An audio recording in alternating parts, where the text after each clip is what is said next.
Hello world, welcome to my YouTube channel. This is Stavros at 15.6 bar and we're back freediving.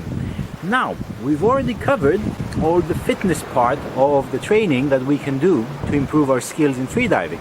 Now, the part that you guys love to train is of course the apnea part, the breath hold part. So what can you do to improve your breath hold by doing like specific breath hold exercises? Well, there's actually quite a few things that we can do, and we're gonna make a few, probably like 2 or 3 videos on this section of apnea training. We're gonna look at different things like your static training, CO2 and O2, and we're gonna look at your dynamic training, and then some hints and tips and stuff for depth diving. Now, we're gonna start with the basics, and the basics for breath hold training are developing your ability to hold your breath longer. Now, when we have people that are starting to train for freediving, I always explain that when you're doing breath hold, there's 2 limiting factors. We're talking about things like static or dynamic. There's 2 limiting factors really. One is when you're holding your breath, at one point you get the urge to breathe. Why do you get the urge to breathe? Well, if you look up online, there's a gazillion resources about that. It's basically CO2, which is the byproduct of your body's activity. CO2 builds up, your body doesn't like it, and it sends the signal to your brain, you need to breathe. So you get that urge to breathe, diaphragmatic contractions, and all that nice stuff.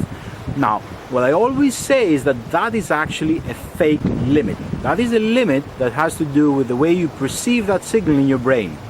And you can train to improve that. The next limit, which is an actual real limit, is when do you run out of oxygen, or if we use the funky term, the hypoxic limit. Now, that is an actual real limit, because if you keep holding your breath for longer than that, you'll actually pass out. You'll get a hypoxia, and then you will pass out, black out, and your body will need to rescue you, and then you're going to be happy afterwards. Now, the first part that we need to train in order to improve is actually just that CO2 tolerance. So your ability to hold your breath when CO2 builds up and you get that signal in your brain like I need to breathe. That, remember, is not a real limit. It's just the way your brain perceives it. Now, the way we train for that is with what's commonly known as CO2 tables or CO2 training, hypercapnic training, a lot of capnic, so a lot of smoke, a lot of CO2. How is that done? Well, to do your hypercapnic training, your CO2 training, you are utilizing one funky mechanism that your body has. When you hold your breath and CO2 builds up, and then you stop your breath hold and you start breathing, it actually takes quite a long time for your body's CO2 levels to go back to normal. How long? Well, if you do a proper breath hold and you get proper CO2 buildup, you need up to 2 minutes of regular breathing to drop your CO2 levels back to normal. So the way we utilize that little funky mechanism our body has is if you do consecutive breath holds where the time interval in between is less than 2 minutes, that means that every subsequent breath hold you do, you're not starting from your normal CO2 level, you're starting from elevated CO2 levels, which means that discomfort that is to breathe is actually going to start sooner. So a typical CO2 table is you do a breath hold to contractions, and then you breathe for say a minute. Then you do a breath hold for the same time. Let's say your first one was 2 minutes to get to contractions, then you breathe for a minute, then you do another 2-minute breath hold, then you breathe for 50 seconds, then you do another 2-minute breath hold, you breathe for 40 seconds, and so on and so forth. Now, when we're doing this sort of training, the time of the breath hold should be something that you're certain you can achieve. It's something that is within your comfort zone. If you have reached some PBs, I would say go for about like 50 or 60% of your PB. You know, you're a 4-minute breath holder, then you do a 2-minute CO2 table. Now, what are the key tricks for your CO2 training? One, you should be getting contractions ideally from the first hold. So that's why I always say, do the first hold to contractions. Second tip, take that time and keep it exactly the same in all your breath holds. So if you do 10 breath holds and your first time was, say, 2 minutes, you do 10 2-minute breath holds. You shouldn't go lower than that, because then you're not really building up CO2.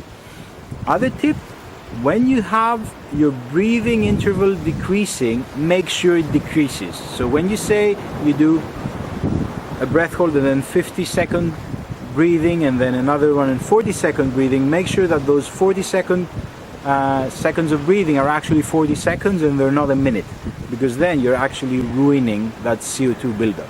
Okay, so these are the top tips, and this is the way you should be training for CO2 tolerance.